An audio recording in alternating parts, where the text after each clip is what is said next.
The static hissed like a cornered snake. Break. Trident lead. We are Winchester on anti-armor.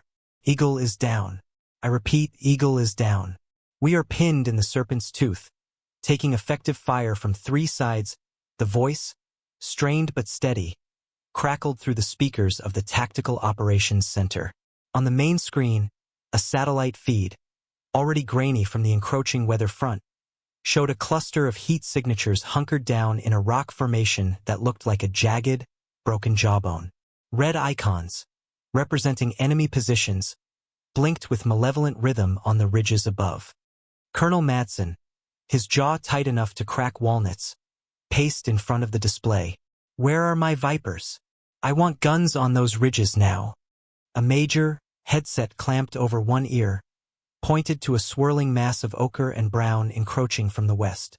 Sir, Vipers are hitting their bingo fuel state. This haboob is moving faster than forecasted. They're fighting 100-knot sheer winds at altitude. They can't hold station. Then get the Apaches in the air. I want those nests suppressed before that wall of sand swallows the entire AO. Madsen's voice was a low growl, accustomed to immediate obedience. He jabbed a finger at the map. Get them low under the worst of it. In the back of the dimly lit room, standing near the comm station, Warrant Officer Evelyn Rostova remained perfectly still. Her flight suit was immaculate, her posture rigid, a stark contrast to the controlled chaos around her. She was a Chinook pilot, assigned to the Heavy Lift and Logistics Company. In a room full of fighter jocks and special operations planners, she was furniture. Her gaze was fixed on the topographical overlay, her eyes tracing a path invisible to everyone else. A deep, winding wadi that snaked its way toward the serpent's tooth from the south. Colonel, she said, her voice quiet but clear, cutting through the low hum of electronics. Madsen didn't turn. What is it, Warrant Officer? Vulture 7-1 is spun up. My crew is on standby. We can get in there. A ripple of disbelief, bordering on amusement, went through the senior officers. Madsen finally turned, an incredulous look on his face. He gestured dismissively at the weather display, which now showed the haboob as a monstrous, solid wall. In a Chinook, Rostova, this isn't a milk run to resupply an outpost. That's a contested LZ surrounded by RPG teams, inside a dust storm that will strip the paint off an F-16. Your flying bus wouldn't make it 5 miles off the flight line. The bus has its advantages, sir, Eve replied, her tone even, betraying no hint of insubordination or frustration. The storm provides cover. The enemy won't have air assets, and their visibility will be near zero. We can fly nap of the earth through the Al-Hajar Wadi. It's shielded from the worst of the crosswinds. Madsen stared at her, a flicker of genuine anger in his eyes. He saw a mid-level warrant officer, a glorified truck driver of the skies, questioning his operational command. He saw a woman stepping out of her designated, and in his mind, limited role. Your unsolicited tactical advice is noted and dismissed. The Apaches are surgical. They are our only viable asset. Now clear my TOC unless you have a relevant report. His voice was final, a hammer blow of authority. Eve's jaw tightened almost imperceptibly. She gave a crisp, "Yes, sir," turned on her heel and walked out of the room. The heavy door hissed shut behind her, leaving Madsen to focus on his warplanes. Outside, the wind was already beginning to howl, a mournful prelude to the violence of the coming storm. The first grains of sand, hard as tiny diamonds, began to sting the air. The sky to the west was no longer blue, but a sickly, bruised yellow. Eve didn't look at it. She knew what was coming. She strode toward the flight line, her purpose undeterred by the colonel's short-sightedness. The men in that room saw a problem of firepower. She saw a problem of access, and she was the only key. She found her crew chief, Sergeant Frank Kowalski, leaning against the massive rear wheel of Vulture 7-1, a hulking Z-47F Chinook that squatted on the tarmac like a patient beast of burden. Frankie, a man whose hands were permanently stained with hydraulic fluid and whose face was a roadmap of desert deployments, watched her approach. He didn't need to ask how it went. He saw it in the rigid set of her shoulders. "No go, Eve?" he asked, his voice a low rumble. "Madsen wants the Apaches to handle it," she said, stopping at the crew door. She ran a gloved hand along a seam in the fuselage, a familiar, grounding gesture. The metal was already warm from the oppressive heat. "The gunships," Frankie scoffed, squinting at the darkening horizon. "They'll be lucky to see their own rotor tips in 20 minutes. Those guys in the rocks, they're running out of time." Eve nodded, her gaze moving over the aircraft. Vulture 7-1 was her machine. It bore the standard olive drab paint, but up close it carried her signature. Every fastener was checked, every fluid line wiped clean. There were no drips, no stains, no sloppiness. On the nose, just below the cockpit window, was a small, almost invisible stenciling of a kestrel, a bird known for its ability to hover motionless in high winds. It was a tribute to her grandfather, a legendary test pilot who had taught her that flying wasn't about brute force, but about a conversation with the wind. She unzipped a pocket on her flight suit sleeve and pulled out a small, worn leather patch, also bearing the image of a kestrel. It had been her grandfather's. She'd sewn a small Velcro backing to it, and she methodically pressed it onto the empty spot on her shoulder. It was a ritual, a silent prayer to the gods of lift and drag. "Let's finish the pre-flight," she said, her voice devoid of its earlier tension. The dismissal in the TOC was a memory. Now there was only the machine and the mission. Full systems check. "I want every sensor recalibrated for low visibility. Check the particle separators, then check them again. That sand will try to choke us." Frankie nodded, already moving. "You got it. You think he'll change his mind?" "He'll run out of options," Eve said, pulling herself up into the cockpit. She settled into the familiar contours of her seat, her fingers dancing across the instrument panel, waking the giant. The cockpit screens flickered to life, bathing her face in a green glow. She wasn't just a pilot. She was the central nervous system of this 10-ton machine.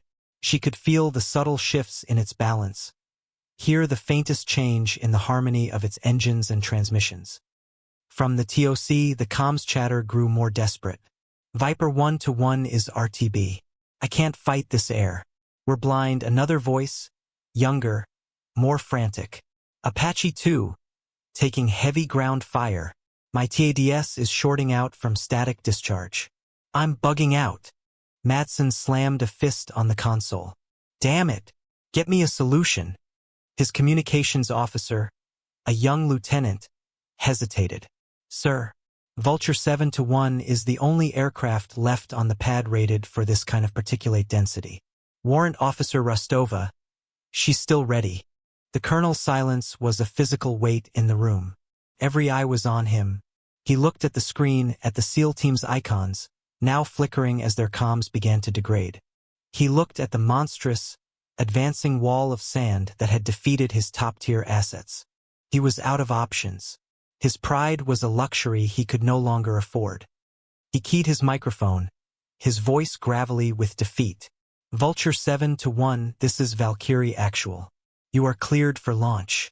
Your task is emergency exfiltration of Trident team from grid coordinate." He rattled off the numbers. "The weather is beyond advisory limits. Ingress is at your discretion.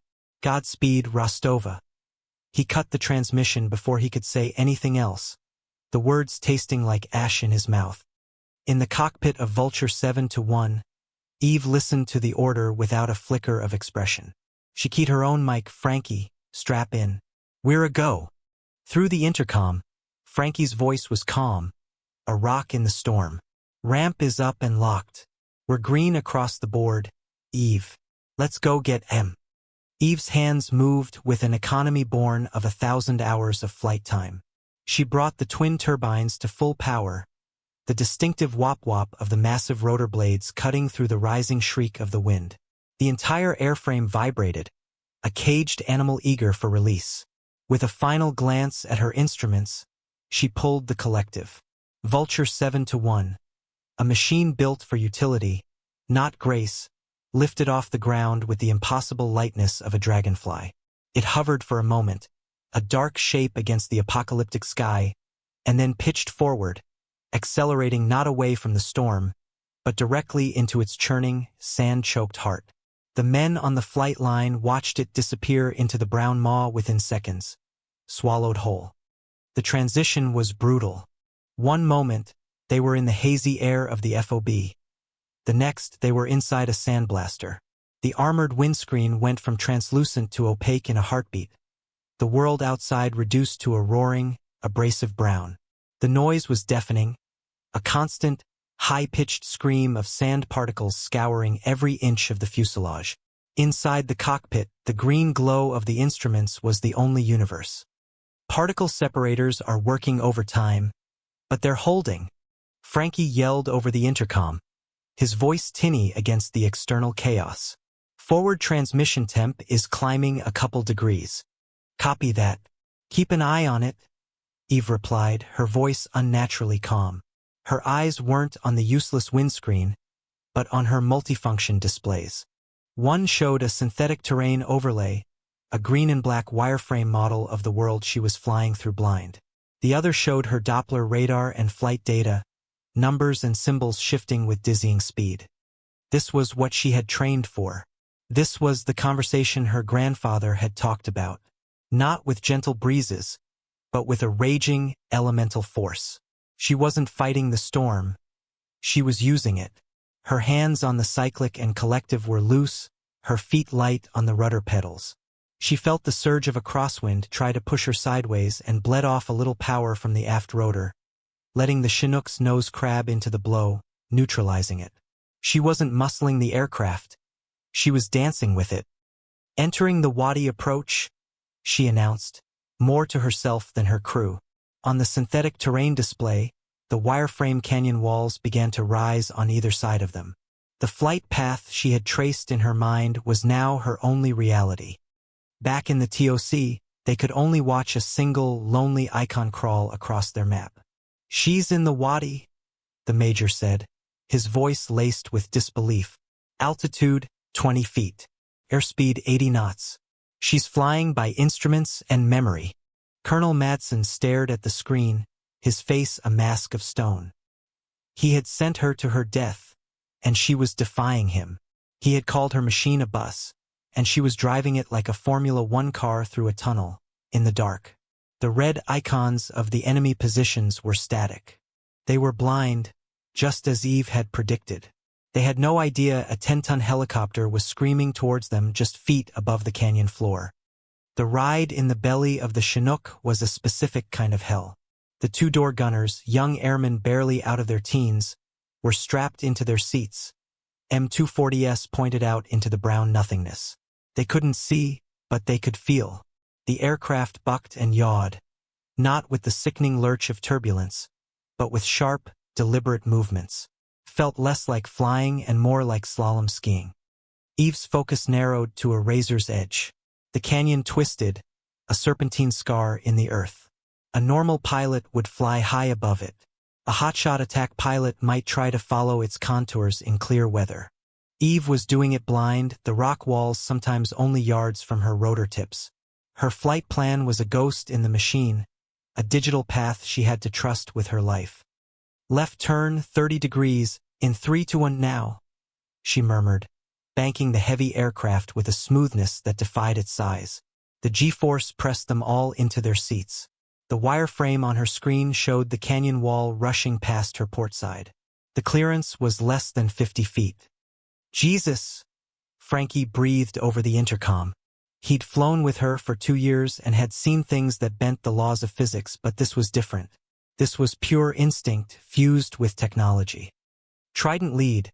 This is Vulture 7-1. Eve transmitted, her voice cutting through the SEAL's desperate comms. "On approach to your position ETA 2 minutes. Pop IR smoke on my mark." A voice, weary but sparked with new hope, came back instantly. "Vulture 7-1, you're a damn ghost. We're ready. How are you even flying in this?" "Using the quiet air," Eve replied simply. "Mark." On the ground, the SEAL leader pulled the pin on an infrared smoke grenade and tossed it into the small, windswept bowl they were defending. A plume of heat, invisible to the naked eye but brilliant on thermal imagers, billowed into the storm. In the cockpit, a tiny, bright blossom appeared on Eve's FLIR display. It was their target. But as she brought the aircraft around the final bend of the wadi, her threat display lit up. Multiple new contacts, Frankie shouted. Ridgeline, directly above the LZ. Looks like DSHK heavy machine guns and multiple RPG teams. They must have heard us coming. The enemy had adapted. They couldn't see, but they had heard the thumping beat of the rotors echoing up the canyon. They were laying down a curtain of fire into the storm, hoping to hit whatever was coming for their prey. Valkyrie actual to Vulture 7-1. Madsen's voice crackled, urgent and commanding. The LZ is too hot. I say again, the LZ is too hot. Abort the mission. That is an order. Return to base. Madsen's voice was laced with a new emotion. Not dismissal, but fear. He had sent her on a suicide mission, and now he was trying to pull her back from a fire he never should have sent her into. He watched the tactical display as new red icons flickered to life, bracketing the SEAL's position. He saw the streams of tracer fire from the enemy guns, invisible in the storm but tracked by sophisticated ground sensors, creating an impenetrable web of death around the only viable landing zone. It was a death trap. No aircraft could survive that. Eve's hand never wavered on the controls. She heard the order. She understood it. And she ignored it. Negative, Valkyrie. We are pressing, she said, her voice flat and final. She cut the transmission to the TOC, isolating her crew from the doubt and fear emanating from command. She was the commander now. Frankie, she said, her voice dropping to a conversational tone that was more terrifying than any shout. Talk to me. That rock spire, northwest of the LZ. What's the clearance? Frankie's eyes flicked to his own display, his mind racing to keep up with her insane logic. The spire was a needle of granite, 100 feet tall. Its top a jagged, uneven platform no bigger than a large dining table. It was situated just above and behind the SEAL's position, but crucially, it was shielded from the ridgeline by another fold of rock. The enemy gunners couldn't see it, and likely assumed it was completely inaccessible. Clearance is tight, Eve. Real tight.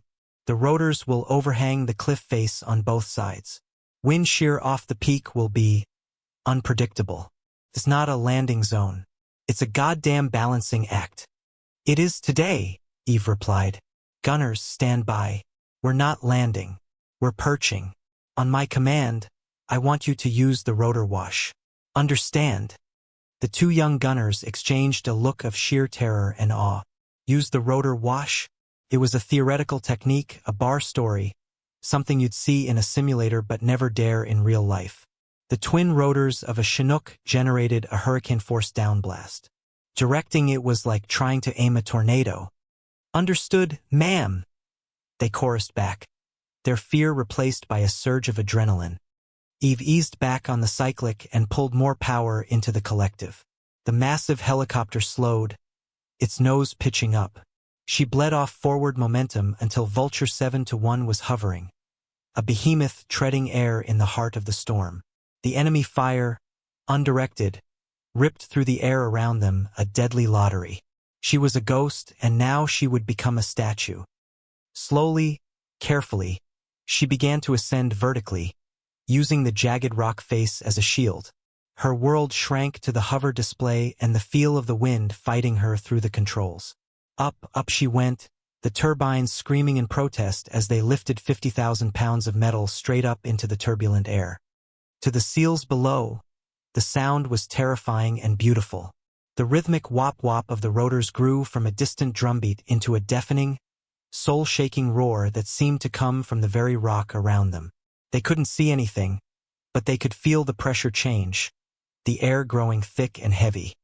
What the hell is she doing? One of the SEALs yelled over the wind. Their leader, peering through thermal goggles, saw it first.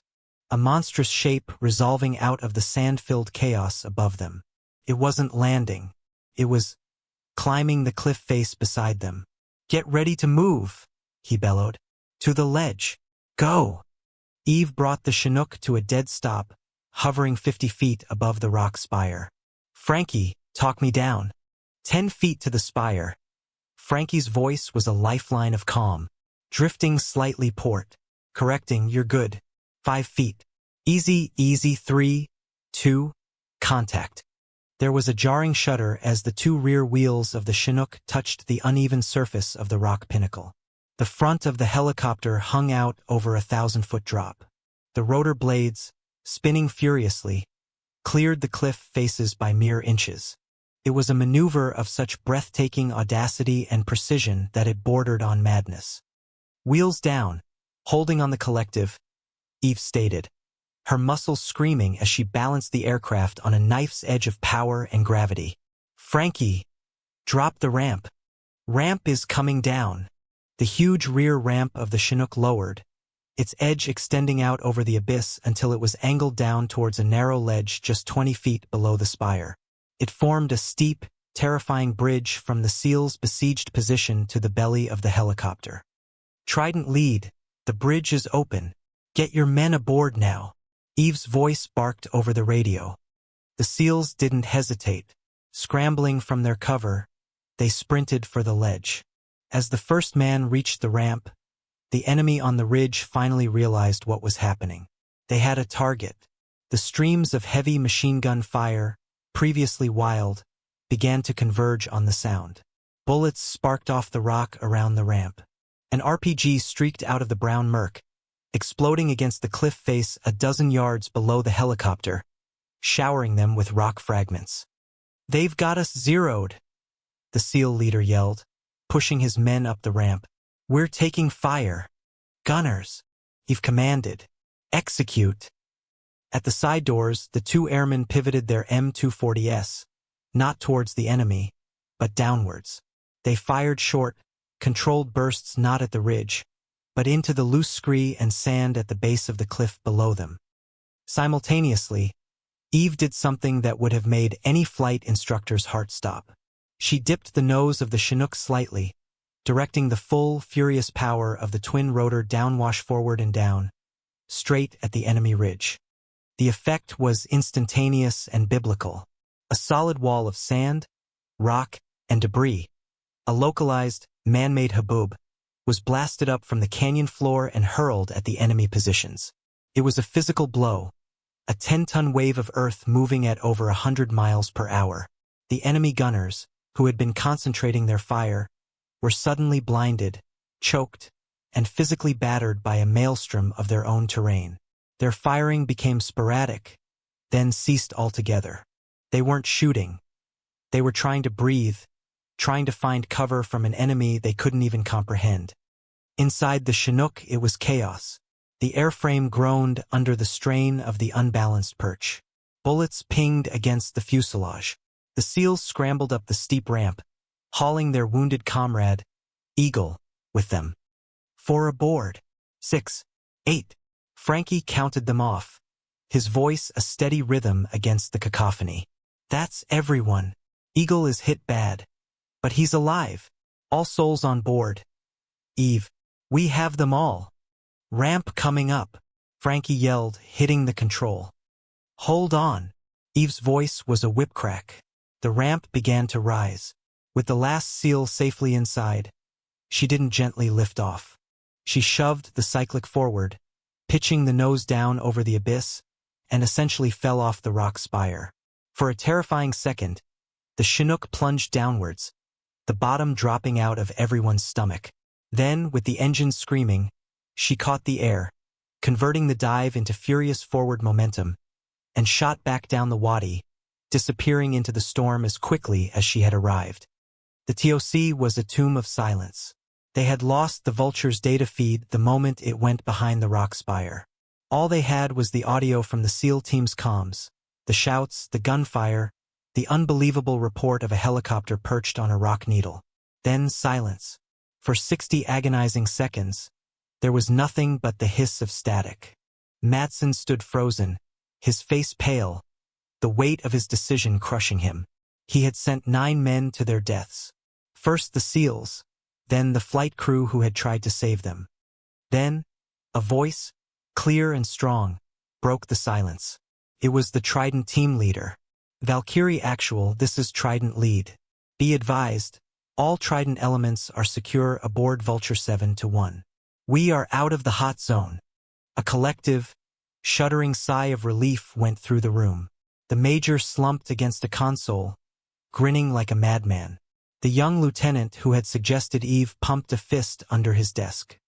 Matson keyed his mic, his own voice unsteady. Solid copy, Trident. Good to have you back, he paused. Then asked the question that was burning in everyone's mind. What was Vulture's status? That maneuver was not in any manual I've ever seen. There was a moment of static. Then the SEAL leader's voice came back, filled with a kind of weary awe that cut through the electronic haze. Status is, she's the best damn pilot I've ever seen, Colonel. Bar none, he paused, and then added the words that would change everything. Valkyrie, be advised, you fly just like they said Ghost used to. It's an honor. The call sign hung in the air of the TOC, an artifact from another time, another war. Ghost. A name spoken only in hushed tones in pilot bars and classified debriefs. A legendary special operations pilot from the 160th SOAR, the Night Stalkers, credited with a dozen impossible rescues and classified missions, who had reportedly retired or disappeared years ago. A pilot famous for using their aircraft in ways no one had ever imagined. Matson froze. The name resonated deep in his memory, a file he had read years ago. He turned to his aide. Pull the service jacket for Warrant Officer Evelyn Rostova. Right now. The aide's fingers flew across the keyboard. A file appeared on a secondary monitor. Matson strode over, his eyes scanning the data. He went past her current assignment, past her flight hours in the Chinook. He went back, further back, to a heavily redacted section of her early career. And there it was. Unit 160th Special Operations Aviation Regiment. Aircraft. MH-47G. Heavily modified. Call sign Ghost. The colonel stared at the screen, the blood draining from his face. The legendary pilot, the Ghost of the 160th, wasn't retired. She hadn't disappeared. She had been flying a standard transport bird under his command for 18 months, and he had treated her like a rookie, like a glorified bus driver. He had dismissed her, mocked her expertise, and nearly gotten one of the most valuable assets in the entire military killed. The silence in the room was absolute, broken only by the quiet hum of the servers. Every officer in that room understood. They hadn't just witnessed a great piece of flying. They had witnessed the return of a legend they didn't even know they had among them. The return flight was quiet. The storm raged outside, but inside the belly of Vulture 7-1, there was an air of profound calm. The SEALs, stripped of their gear, sat exhausted on the floor. Their medic worked furiously on the wounded man, Eagle, stabilizing him for the surgeons who would be waiting. The team leader made his way forward, ducking under the hydraulic lines, until he reached the cockpit door. He stood there for a moment watching Eve. Her focus was still absolute. Her hands moved with fluid grace on the controls, her eyes scanning the instruments that were her only window to the world. She was still in the storm, still in the fight, bringing her cargo home. The SEAL didn't speak. He just watched the woman who had plucked them from certain death, who had bent a force of nature to her will and used her 10-ton machine with the precision of a surgeon's scalpel. An hour later, Vulture 7-1 broke through the back wall of the Haboob. The sudden appearance of the bruised evening sky was almost as jarring as entering the storm had been. Below them, the lights of the FOB glittered like scattered embers. Eve guided the battered Chinook in a gentle, sweeping arc, lining up for a final approach. The landing was so soft the SEALs barely felt the wheels touch the concrete. The moment she cut power to the turbines, the silence was immense. The roar that had been their world for the past 2 hours spooled down, replaced by the tick-tick-tick of cooling metal and the distant, mournful cry of the wind. Sand, a fine, pale dust, poured from every seam and crevice of the aircraft, cascading onto the tarmac in small rivers. Vulture 7-1 looked like it had been buried and exhumed.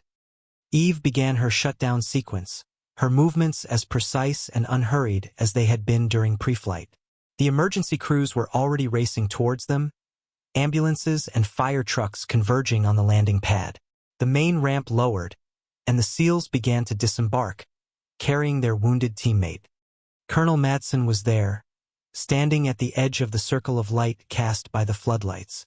He watched as the SEAL leader, a man who answered to admirals, stopped at the bottom of the ramp.